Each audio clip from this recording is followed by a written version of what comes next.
People believe power is loud. They think authority comes from dominance, threats, or control. But the most dangerous people are the ones who never need to prove anything. This is not a story about violence. This is a story about the mind. A story about how silence, perception, and psychological pressure can dismantle even the strongest personalities. This story is fictional, but the psychology behind it is very real. The company was called Northvale Systems, a mid-level tech firm in downtown Chicago. Competitive, political, and obsessed with performance. Inside that building worked a man named Elliot Crane. Elliot was not impressive. He didn't wear expensive suits. He didn't dominate conversations. He didn't fight for attention in meetings. He spoke only when necessary, and when he did, his words were precise. Most people barely noticed him, and that was exactly the point. Elliot understood something most people never realize. If people can't read you, they can't control you. For weeks, Elliot did nothing but observe. He studied how people behaved under pressure, who needed validation, who feared being replaced, who confused confidence with authority. He noticed how power shifted in subtle ways, not through commands, but through perception.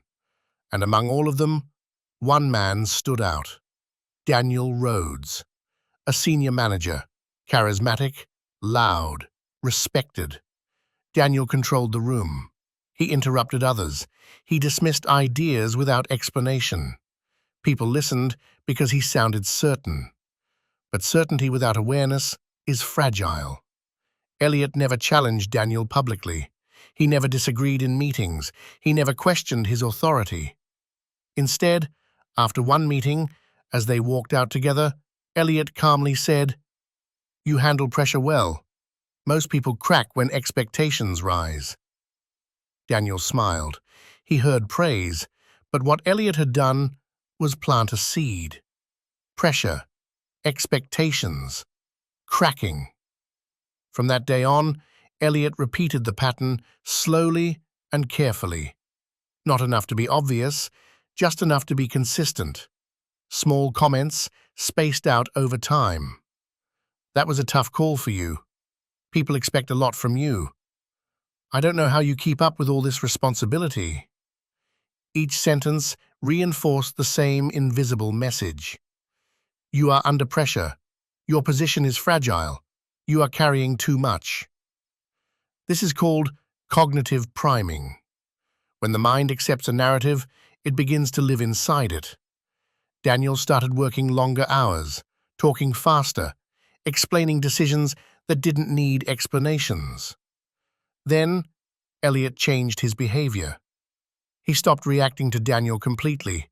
No agreement, no disagreement, just calm, neutral silence.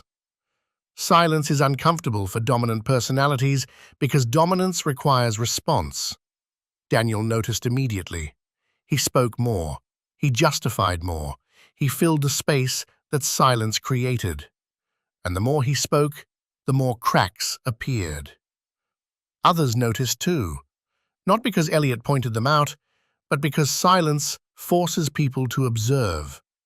While Daniel grew louder, Elliot grew quieter. He helped colleagues privately. He guided juniors without taking credit. When people thanked him publicly, he dismissed it. This created something powerful: trust without visibility, influence without noise. People felt calm around Elliot, even if they didn't know why. Meanwhile, Daniel began to feel isolated. When people lose social certainty, self-doubt replaces confidence. His authority became defensive. Elliot's presence became stable, and in group psychology, stability is perceived as control. Months later, the board announced a critical presentation: high stakes, career-defining. Daniel prepared obsessively. The night before the presentation, Elliot said one final sentence, quietly, almost kindly. "Whatever happens tomorrow, remember, You've carried this team long enough." That sentence implied exhaustion, burden, an ending. The next morning, Daniel hesitated. Small pauses, missed points, slight nervousness. Nothing dramatic, but enough. Enough for doubt to replace certainty. Enough for the board to notice. Daniel wasn't fired. That would have been obvious. Instead, his influence slowly declined. Fewer decisions, less authority. A few months later, he resigned. No confrontation, no conflict, just quiet displacement. And Elliot? He never changed. Same calm tone, same silence, same unreadable presence. Power was never taken, it was given. By perception, by psychology. The lesson is simple. Power is not about control. It's about understanding the human mind. The person who understands psychology never needs to raise their voice, because by the time you notice them, they're already inside your thoughts.